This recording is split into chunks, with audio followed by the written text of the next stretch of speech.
I desktop-applikationen kan du skapa underfoldrar. Det gör du genom att klicka här. Sen anger du namnet på den folder du vill ha.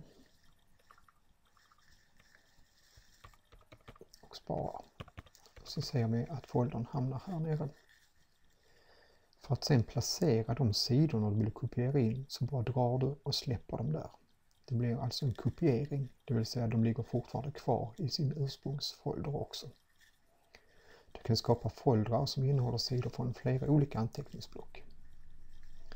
Här ser vi till exempel nu de här 2 sidorna som valdes för den här subfoldern.